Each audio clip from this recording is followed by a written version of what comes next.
Singer Mangli రెండు తెలుగు రాష్ట్రాల్లో ఈ పేరు తెలియని వ్యక్తులు ఉండరు. ఆమె పాట వినని ప్రజలుండరు. సో మంగ్లీ ఏమైందో తెలియదు కానీ ఈ మధ్య వివాదాలకు కేర్ ఆఫ్ అడ్రస్గా ఉన్నది. సోషల్ మీడియాలో ఎక్కడ చూసినా మంగ్లీకి సంబంధించినటువంటి ఏదో ఒక రకమైనటువంటి వివాద వార్తలు చూస్తూనే ఉన్నాం. ఆ మధ్య బర్త్డే పార్టీ, ఆ తర్వాత ఏదో ఒక సాంగ్కి సంబంధించి పచ్చి బూతులు ఉన్నటువంటి ఆ పాటను మంగ్లీ ఎలా పాడిందంటూ కొంత వివాదం జరగడం. సో రీసెంట్గా 150 కోట్ల స్కామ్లో మంగ్లీ పేరు ఉందనే ఒక చర్చ జరగడం. సో మంగ్లీకి సంబంధించినటువంటి మిత్రులు, మంగ్లీకి సంబంధించినటువంటి సోదరుడు ప్రధాన పాత్రతో మరి అధిక వడ్డీ ఆశ చూపించి మంగ్లీ పేరును చెప్పి దాదాపు 150 కోట్ల రూపాయలు కొల్లగొట్టారు. ఆ బాధితులంతా కూడా ఒక అడ్వకేట్ని కలిస్తే మరి హైకోర్టు అడ్వకేట్ అయినటువంటి సుబ్బు మరి ఆ ప్రెస్ మీట్ పేరు మరి చెప్పిండు. ఏమని చెప్పిండు? మంగ్లీకి సంబంధించినటువంటి కొంతమంది మంగ్లీ పేరుని చెప్పి మరి బాధితుల దగ్గర చాలా వరకు 150 కోట్ల వరకు వసూలు చేసిరు అధిక వడ్డీ ఆశ చూపించి. సో వాళ్ళందరూ కూడా బాధితులంతా కూడా నన్ను ఆశ్రయించుండు. ఖచ్చితంగా బాధితులకు న్యాయం జరిగేంత వరకు ఒక అడ్వకేట్గా నేను ఖచ్చితంగా వాళ్ళకు న్యాయం చేస్తా అంటూ ఇక అడ్వకేట్ సుబ్బు చెప్తున్నటువంటి పరిస్థితి. ఇక చాలా విషయాలు వస్తూ ఉన్నాయి. అడ్వకేట్ సుబ్బుకు మరి కొన్ని బెదిరింపు కాల్స్ వస్తూ ఉన్నాయి. ఈ వివాదాన్ని ఇక్కడితో పులిస్తా పెట్టని మరి ఫోన్లు చేస్తూ ఉన్నారు కొంతమంది పొలిటీషియన్స్, కొంతమంది ప్రముఖులని అడ్వకేట్ సుబ్బు మనకి ఇచ్చినటువంటి ఇంటర్వ్యూలో చెప్పిండు. అయితే తాజాగా మరి సింగర్ మంగ్లీ ఈ వివాదానికి సంబంధించి వస్తున్నటువంటి ఈ చర్చకు, ఈ ప్రచారానికి, మరి ఈ ఆరోపణలకు గాను ఆమె మరి ఒక స్పందన అయితే వచ్చింది. ఆమెది ఇన్స్టాగ్రామ్ వేదికగా, ఎక్స్ వేదికగా కొన్ని సోషల్ మీడియా ప్లాట్ఫామ్లో ఆమె అకౌంట్లో ఆమె పెట్టినటువంటి ఒక స్టోరీ ఇక్కడ పెట్టింది. ఒకసారి చూద్దాం. అంటే ఒక క్లారిటీ ఇచ్చే ప్రయత్నం, ఒక వివరణ చేసేటువంటి ప్రయత్నం చెప్పింది.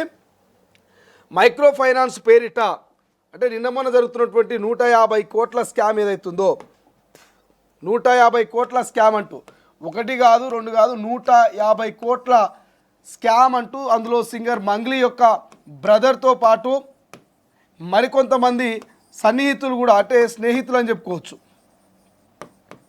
స్నేహితులు ఉన్నారనేది కొంత చర్చ.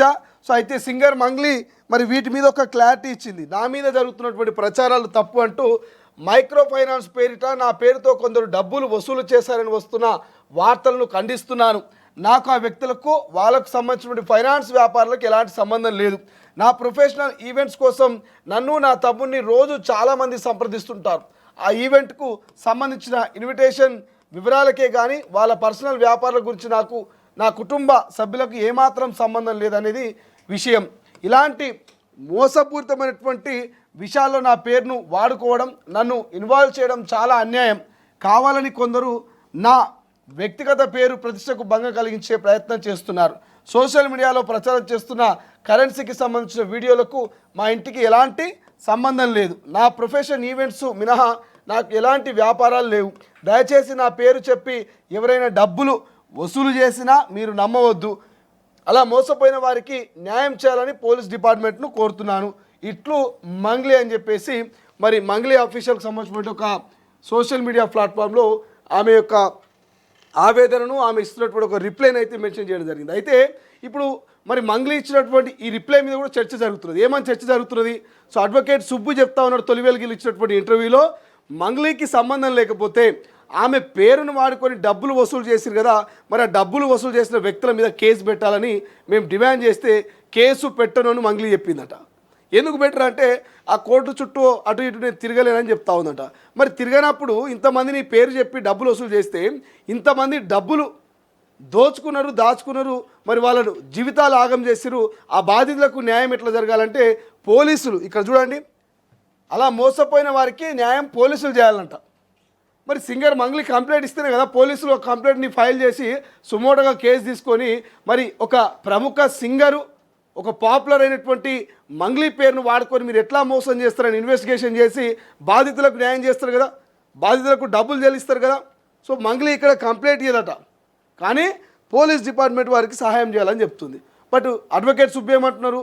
న్యాయస్థానాలు తేలుస్తాయి మంగ్లీ పాత్ర ఉన్నదా లేదా. కానీ మంగ్లీ సోదరుడు శివ ఎవరైతున్నారో, శివ నిత్యం మరి ఈ యొక్క 150 కోట్లకు సంబంధించినటువంటి కొంతమంది మధు అని పేరు వినిపిస్తున్నది, ఇంకో అతని పేరు రమాకాంత్ అని వినిపిస్తున్నది. వీళ్ళందరితోటి మరి మంగ్లీ యొక్క బ్రదర్ ఎవరైతున్నారో మరి ఆ బ్రదర్తో ఈ మధు అనే వ్యక్తికి, రమాకాంత్ అనేటువంటి వ్యక్తికి, వీళ్ళకు మరి ఖచ్చితంగా సంబంధం ఉన్నది. మంగ్లీ బర్త్డేకి సంబంధించిన ఏర్పాట్ల విషయంలో ఈ మధు అనేటువంటి వ్యక్తి మరి పూర్తి స్థాయిలో ఏర్పాట్లు చేసిండు. అనేక మార్లు బాధితులను మంగ్లీ ఇంటికి తీసుకుపోయిండు. సో మంగ్లీ సెల్ఫీ అడిగినా కూడా మంగ్లీని సెల్ఫీ అడిగితే సెల్ఫీ కూడా ఇచ్చినటువంటి సిచ్యువేషన్ అంటూ మరి అడ్వకేట్ సుబ్బు మాత్రం ఆ బాధితులు ఇచ్చినటువంటి ఆధారాలను అంటే స్క్రీన్ షాట్లు కానీ ప్రామిసరీ నోట్లు కానీ లేకపోతే బ్యాంకు డీటెయిల్స్ కానీ ఇవన్నీ కూడా షో అప్ చేస్తున్నాడు.